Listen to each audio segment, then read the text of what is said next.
vamos a ver ahora cómo es la motilidad, ¿no? La motilidad a nivel del tubo digestivo. La motilidad es un término general que se refiere a la contracción y relajación de las paredes y los esfínteres. ¿Para qué sirve la motilidad? Sirve para triturar, ¿no? Esas partículas grandes se convierten en partículas más pequeñas, los alimentos. Sirve también para mezclar los alimentos con las secreciones que producen en los diferentes órganos del tubo digestivo, para que estas secreciones actúen, las enzimas actúen sobre estos alimentos y las empiecen a digerir. Fragmenta el alimento ingerido preparándolos para la digestión y la absorción, y a continuación impulsa, ¿no?, a lo largo del trabajo. Claro, el movimiento no solo permite que se mezcle, que se triture y que se vuelva partículas más pequeñas, sino también impulsar ese bolo alimenticio desde la boca hacia el ano. Las contracciones del músculo liso gastrointestinal pueden ser fásicas o tónicas. ¿Qué cosas son contracciones fásicas? Son contracciones episódicas, contracciones seguidas de un periodo de relajación, que van en ondas, ¿no? Se contrae, se relaja, se contrae, se relaja, ¿no? Son ondas peristálticas. Pero también hay contracciones de tipo tónica, o sea, contracciones que no tienen relajación. Bajan en intensidad de contracción, sí, pero nunca se relajan. O sea, el intestino tiene un tono, tiene una, cuando decimos de tono, es que tiene una cierta contracción. Nuestro músculo estriado, nuestro bíceps, tríceps, no están completamente relajados. Tienen un cierto grado de contracción y eso se llama tono. En el músculo liso ocurre lo mismo. El músculo liso del tubo digestivo tiene un determinado tono. ¿Ese tono es variable? Sí. No es como el músculo estriado, el tono es estable, no varía. En cambio, el tono del tubo digestivo sí varía. Siempre contraído, pero de repente contraído un poquito más fuerte que en un momento que otro, ¿no? Pero es variable, pero siempre contraído. Entonces, el tono del tubo digestivo tiene un cierto tono, un cierto grado de contracción. Pero hay contracciones ya mucho más fuertes, ¿no?, que se llaman pues las contracciones básicas, que normalmente lo encontramos en el esófago, en el antro gástrico, es decir, cerca al píloro. Justamente necesitamos esas contracciones fuertes para pasar el alimento del estómago hacia el duodeno a través del píloro. Tónicas, región superior del estómago, o sea, el fondo y parte del cuerpo, donde yo necesito gran contracción muscular, porque esa es la región que más bien recibe el alimento que viene del esófago, o sea que no se tiene que contraer, no tiene que pegar, porque si se contrae, va a aumentar la presión en el estómago y va a evitar que el alimento pase del esófago hacia el estómago. Entonces, esa parte, la porción proximal del estómago, obviamente la porción oral del estómago, tiene que estar relajada. Válvula iliocecal también tiene un cierto tono, casi todos los esfínteres tienen un cierto tono muscular. Lo mismo, acá están todos los esfínteres que ya lo hemos realizado. Vamos a pasar.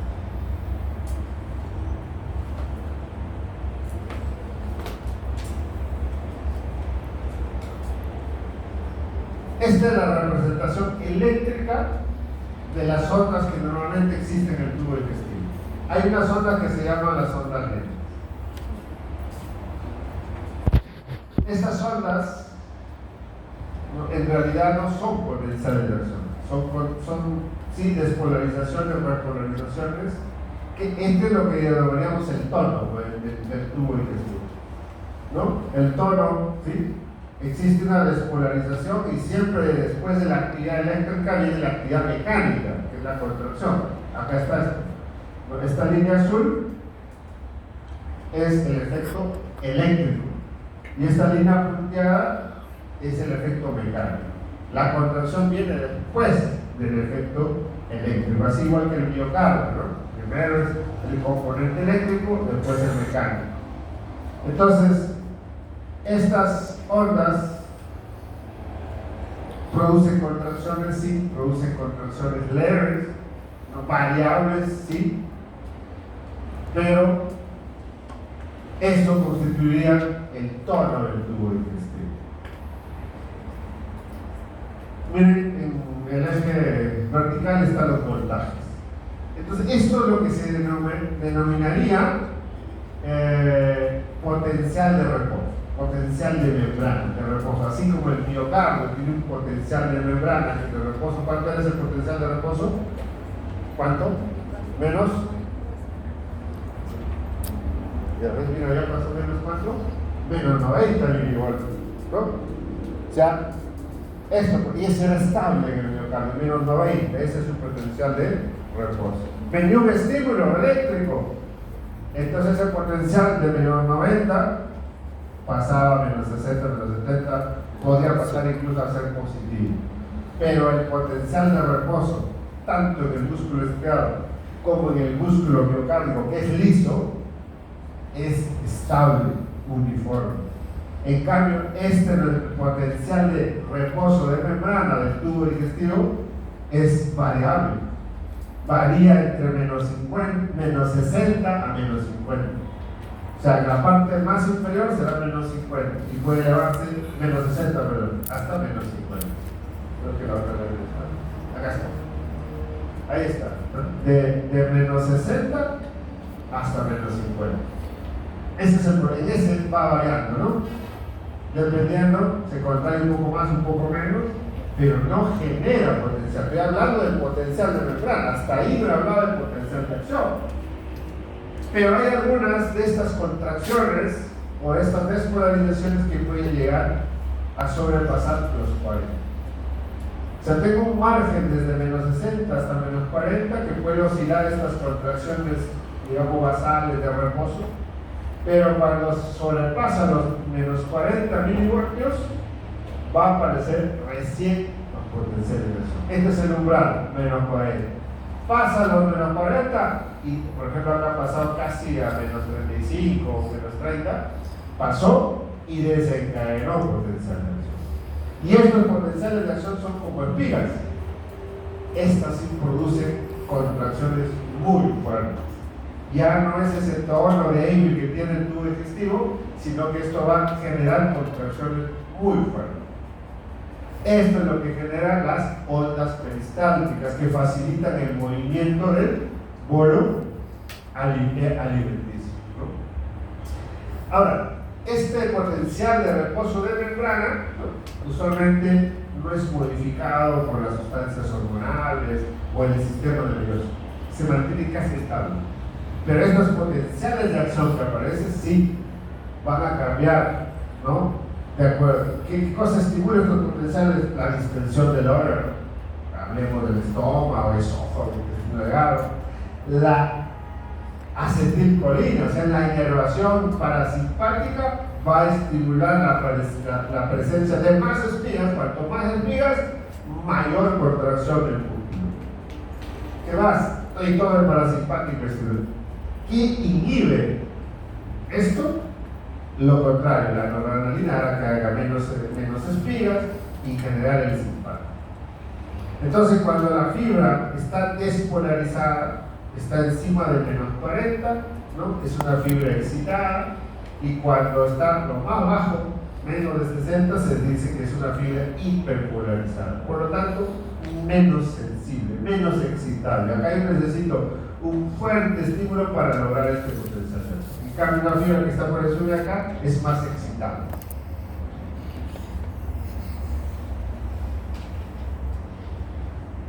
Aquí está el umbral, ¿no? Cuando se supera el umbral, vienen los potenciales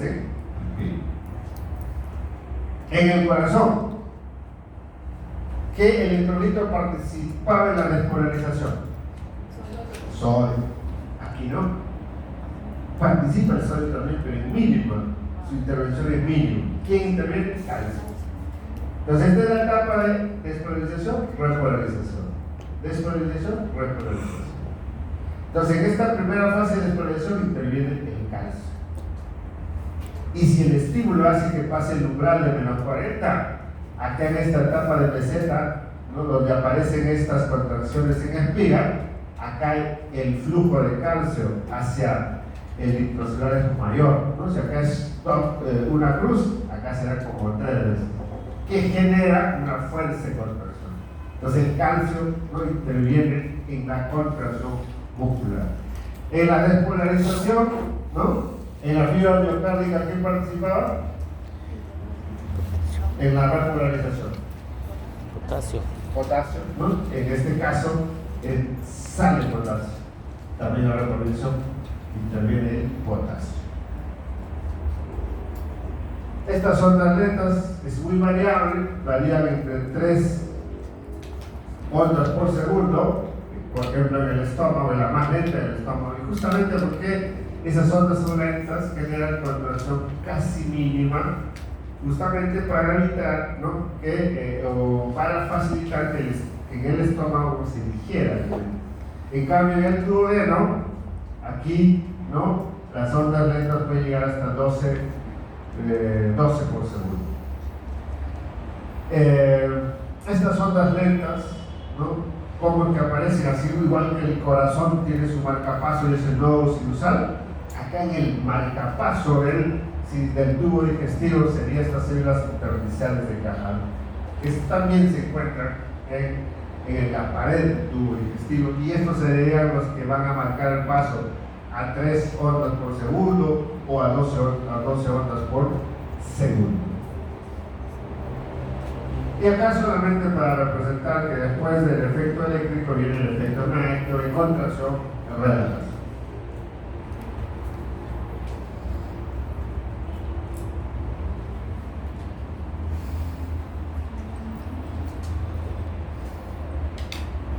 Bien, vamos avanzando. La masticación, ¿no?, tiene un componente voluntario e involuntario.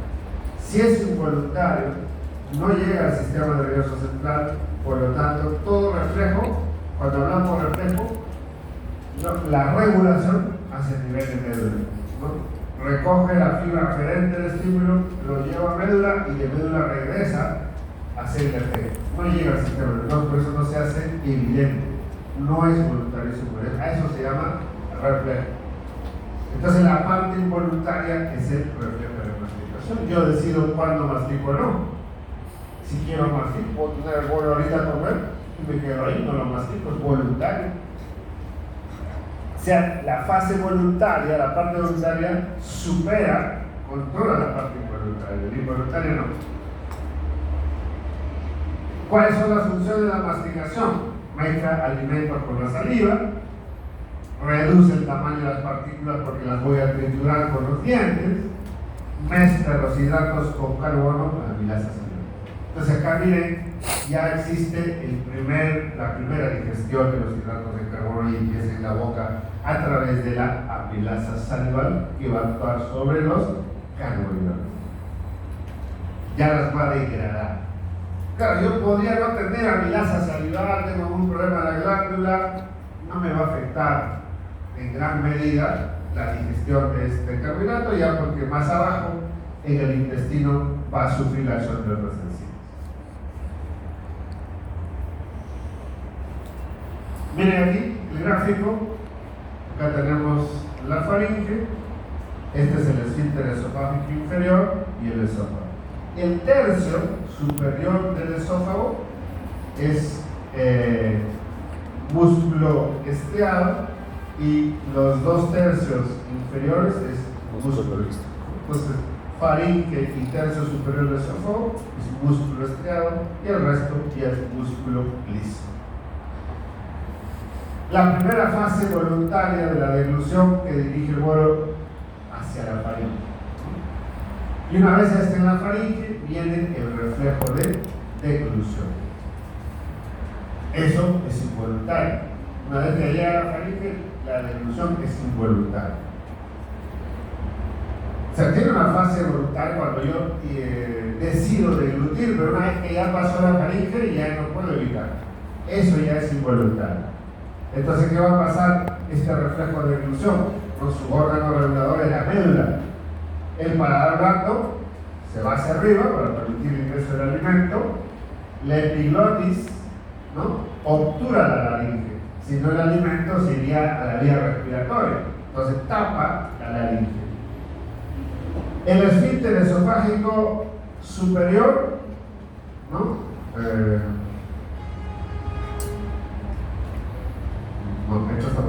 esfínter esofágico, una vez que ya he deglutido, el esfínter esofágico superior se tendría que cerrar, ¿no?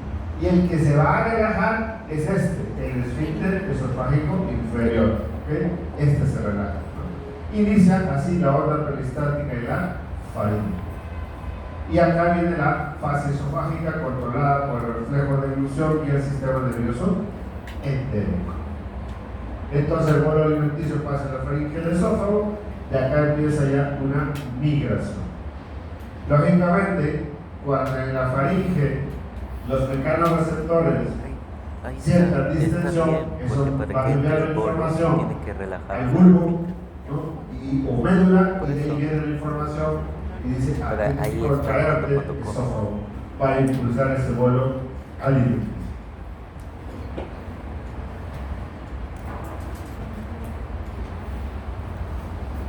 Acá está el bolo alimenticio en la boca, ya desde la boca, ¿no? Por eso hay una masticación voluntaria y un reflejo de masticación. Esto genera sobre los receptores que hay en la boca, ¿no?, lleva la fibra eferente a nivel del trigémino, ¿no?, hacia el centro de la eglución, y de aquí salen nervios eferentes que facilitan la eglución. Es involuntario, voluntario y involuntario. Cuando ya está en faringe, ¿no?, también tenemos, y aquí ya viene el vago, ¿no?, el vago, desde acá es el trigémino, acá ya está el vago de la faringe, está recogiendo la información a través de las fibras aferentes, y el retorno es por el mismo vago, las fibras eferentes, ¿no? Si acá hay distensión, lleva la información al centro de eglución y luego viene contracción del músculo faríngeo o esofágico. Acá está la epiglotis, que debe cerrar la laringe cuando pasa el bolo alimenticio para que no ingresen a la vía digestiva. Y una vez en esófago, ya se inician las ondas peristálticas. Entonces, en boca, básicamente, el que regula, ¿no?, es el centro de eglución localizado en el bulbo y el nervio trigémino. Ya de faringe para abajo ya es el vago. Este gráfico nos permite ver cómo es que el bolo alimenticio se desplaza desde el esfínter esofágico superior hasta el inferior. Y es por diferencia de presión, ¿no? Acá se genera, una vez que el esfínter esofágico se relaja, ¿no?, esta onda negativa se relaja para que pase de la faringe al esófago. Luego se cierra, ¿no?, por lo tanto su presión aumenta, llega hasta 50, ¿no?, llega un poco más, ¿no?, de 50. Sí. Entonces esta onda positiva es que ya se cerró el esfínter esofágico. ¿Y para qué se cierra? Para evitar que el alimento que está en el tercio superior del esófago regrese a la faringe. Y a nivel de la faringe, ¿no?, aumenta la presión, ¿no?, sigue movilizando hacia la parte más descendente del esófago, ¿no?, y siempre es por diferencia de presiones, ¿no? Se comprime, se relaja, se comprime, se relaja, y así va discurriendo el bolo alimenticio. Hay dos tipos de ondas peristálticas en el esófago: las ondas peristálticas primarias y las secundarias. Las primarias, ¿no?, desencadenadas por la presencia del bolo alimenticio en el esófago, eso genera una onda contráctil, ¿no?, con dirección descendente, y una vez que ya eliminan casi todo el bolo alimenticio hacia el estómago, siempre queda rezago de los alimentos y esófago. Esos rezagos que quedan van a ser censados por los mecanorreceptores y viene una segunda ola de contracción. Esas son las ondas peristálticas secundarias. Pero esas ya no se inician como las ondas primarias desde el esófago superior hasta el esfínter esofágico inferior. Esas iniciarán donde está la obstrucción, o donde queda el alimento. De repente acá está el tercio medio, hay alimento que se quedó. Ahí empiezan las ondas secundarias e impulsan nuevamente hacia el esfínter esofágico inferior. Miren, una vez que el alimento ingresa al esófago, este es el esfínter esofágico inferior, miren la presión.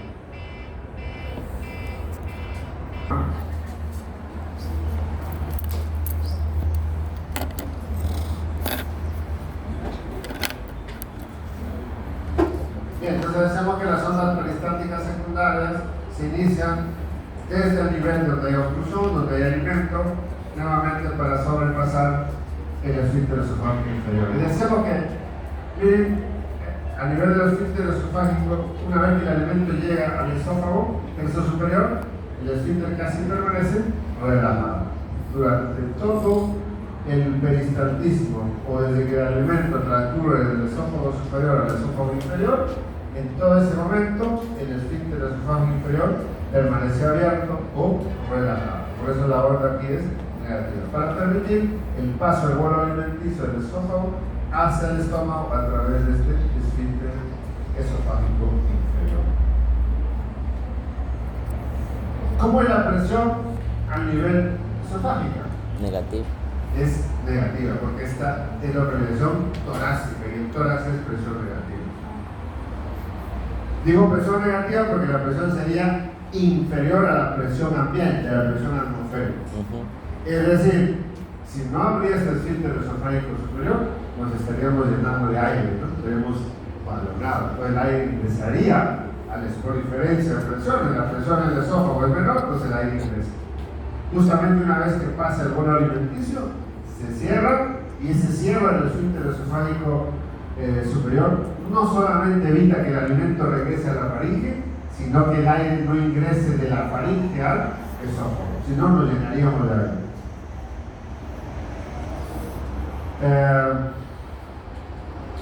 Y este otro esfínter esofágico inferior, cuando ya el bolo alimenticio pasa del esófago al estómago, no se tiene que cerrar. ¿Para qué? Para evitar que el jugo gástrico retorne al esófago. A eso se llama reflujo gastroesofágico. No es normal. Puede haber cierto retorno, un episodio, hasta 2 episodios de 24 horas. Podría haber. Es completamente asintomático, no genera problemas. Pero cuando este esfínter esofágico inferior se vuelve disfuncional, no funciona bien, entonces va a aparecer reflujo, el jugo gástrico retorna y va a crear síntomas. Ya cuando es patológico y vemos que en 24 horas pues, hace 6, 10, 20 regurgitaciones o reflujos, entonces sí va a generar síntomas. ¿Qué va a pasar cuando el jugo gástrico regresa al esófago? El esófago está acostumbrado a un medio alcalino, pH alcalino, entonces le va a llegar ácido, va a irritar el tercio superior del esófago y va a generar un síntoma, un dolor tipo ardor, quemazón, urente. Ese dolor retroesternal, así me duele aquí en el pecho, en la parte inferior, eso se llama pirosis. Es el síntoma cardinal para el diagnóstico de enfermedad por reflujo gastroesofágico. Pirosis. Dolor retroesternal tipo quemazón, ardor, dolor tipo urente, tipo incas. ¿Qué otro síntoma va a haber? O sea, si retorna, inflama, pero también va a retornar, ¿no? Alimento, jugo gástrico hacia el esófago, y eso va a seguir ascendiendo y va a regurgitar, va a vomitar. Entonces, el paciente va a venir a retorno ácido, en acidez en la boca, o vinagrera también, dice el paciente. Es otro síntoma que aparece en el 75% de los pacientes con enfermedad por reflujo. Pirosis y regurgitación.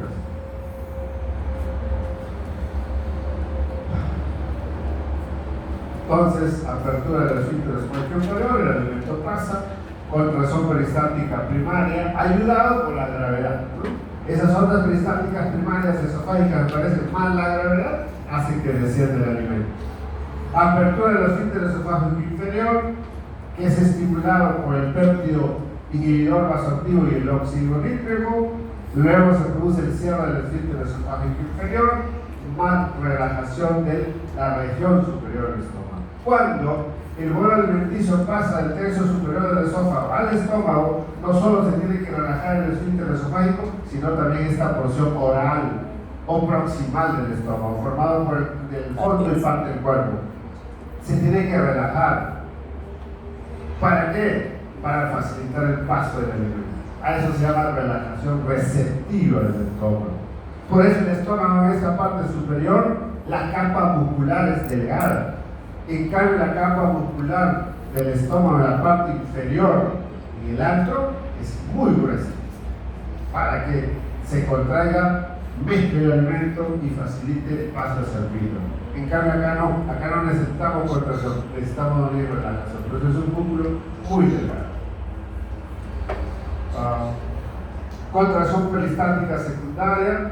Miren, la secundaria que dijimos que se inicia donde hay zona de obstrucción, donde hay restos de alimentos, y básicamente es controlado por el plexo milientérico o submucoso. Bueno, esto ya lo hemos mencionado, debido a que la presión del esófago es negativa, ¿no? Y evitar que el aire ingrese al estómago, tenemos que se cierre el esfínter esofágico, al esófago, el esfínter esofágico superior, y también el esfínter esofágico inferior evita el reflujo. Avanzamos. Bien, vamos al estómago. Acá están las partes, miren, fondo, cerca al esfínter esofágico inferior, cuerpo y alto.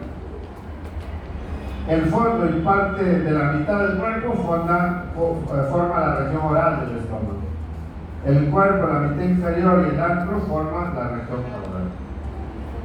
Esta es una fondo, cuerpo y antro, es una división anatómica, pero esta región oral y caudal es una división más fisiológica. Por el hecho que esta región oral tiene fibras más delgadas, se contrae menos, para facilitar el paso del alimento del esófago hacia el estómago. Eso se llama relajación receptiva. Y en cambio este estómago caudal, cuerpo inferior y antro, y una capa muscular muy gruesa que va a permitir la mezcla y propulsión del alimento hacia el intestino delgado. Relajación de la región oral del estómago para recibir el bolo alimenticio del esófago. Relajación receptiva es un reflejo bajo vagal mediado por el peritonial vasoactivo. Eso es completamente involuntario. Contracciones para reducir el tamaño del bolo y mezclarlo con las secreciones gástricas para iniciar. Estas contracciones que hay en el estómago mezclan y también te reducen el tamaño del bolo alimenticio. Y luego viene el vaciado gástrico que propulsa el quimo hacia el interior del intestino delgado. Cuando hemos dicho que esta porción distal del estómago, región caudal, tiene gran musculatura, gran contracción, pero la gran cantidad de alimento aquí no es que con eso va a pasar el 100%, pasa un pequeño porcentaje. Se contrae, vence la presión del fígado y pasa el alimento. Pues deberíamos esperar que pase casi todo porque esa parte del estómago tiene una musculatura muy fuerte, pero a medida que va aumentando esa contracción, inmediatamente después se cierra ese esfínter esofágico inferior. ¿Y eso qué hace? Que este alimento empiece a retornar. Hay una retropulsión, ese alimento retorna. ¿Y para qué es eso? Facilita la mezcla, la digestión. Entonces, el estómago caudal va eliminando el bolo alimenticio de poco, haciendo retropulsiones para facilitar la mezcla. ¿Está dormido? Sigue nomás durmiendo.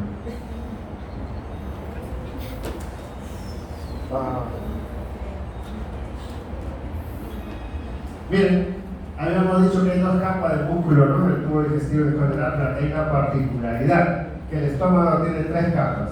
La longitudinal externa, en este caso las circulares de localización media, y la más interna es una oblicua.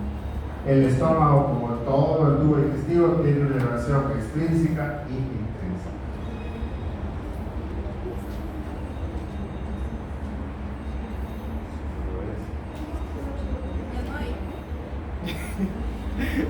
Creo que ya se...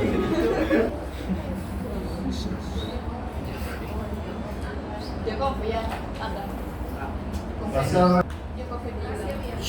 El estómago contiene aproximadamente, mírense, 1,5 litros entre los alimentos, sólidos, líquidos y la misma secreción. Su capacidad más o menos es 1,5 litros. Y el vaciado del contenido gástrico hacia el duodeno tarda unas 3 horas. Después que hemos comido, como saben entonces, tenemos 3 horas más o menos que vamos a tener esa sensación de plenitud gástrica y ahí ya, ¿no? Después de 3 horas, a 5 o 6 de la tarde, ya el estómago, si comemos a las 2, 5 o 6, ya se vació. El vaciado debe ser regulado para que haya tiempo suficiente para neutralizar el contenido gástrico y opinión en el duodeno y que haya tiempo suficiente para la digestión y la absorción de los nutrientes. Esto decíamos, esa propulsión o el vaciamiento gástrico no sea en grandes cantidades, o si no sea de poco en poco, porque el esfínter el píloro se cierra inmediatamente, aumenta la presión, el estómago se abre momentáneamente y luego se cierra. Esa propulsión de a poco facilita que el contenido alimenticio del estómago se mezcle y el contenido, lo poquito que pase al duodeno, se pueda tamponar con la secreción mucosa y llena de bicarbonato del intestino. Porque si pasarían grandes cantidades sería imposible tamponar y lo que habría pues es la presencia de úlceras duodenales. ¿Quiénes enaltecen el vaciado gástrico? Grasas y los protones. O sea, cuanto más grasas hay en el estómago, tiene un contenido graso, pues nos vamos a demorar más en vaciar el estómago. Y eso lo han experimentado a veces cuando se pone su pollo a la grasa, su bistec, se valora, ¿no? Está como una sensación de pesadez más tiempo de lo normal. O cuando hay mucha cantidad, mucha acidez, también va a pasar lo mismo, se enlentece para que pase de poquito y el duodeno pueda tamponar esa secreción ácida. Entonces, la alta cantidad de contenido grasos y iones protones, las grasas van a estimular a la colecistoquinina para que estimule la secreción biliar y los protones y hidrógenos, la acidez de la secreción gástrica va a estimular el sistema nervioso enterógeno.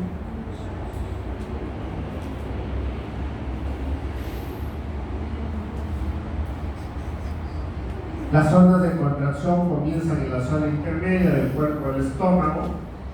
La zona intermedia, más o menos la zona caudal, ¿no? En la parte proximal. Las contracciones aumentan a medida que van acercándose al píloro, porque el grosor de la musculatura va aumentando, ¿no? de la parte más proximal a la parte más caudal. Se acerca al píloro, la masa muscular es mayor. Las contracciones mezclan el contenido gástrico y propulsan periódicamente una porción del contenido gástrico a través del píloro hacia el duodeno. La onda de contracción también cierra el píloro y la mayor parte del contenido gástrico vuelve hacia el estómago. La estimulación parasimpática y las hormonas gastrina y motilina incrementan la frecuencia de los potenciales de acción y las fuerzas van a estimular la contracción. Gastrina y motilina. Y eso se sintetiza en el estómago. La estimulación simpática y las hormonas secretina y el PEP inhibidor de gastrina reducen la frecuencia de los potenciales de acción, o sea, lo que producen es relajación. Entonces, la secretina y el GIP tienen efecto contrario a la gastrina y motilina. Gastrina y motilina estimulan la contracción. En cambio, la secretina y el GIP, ¿no? La relajan.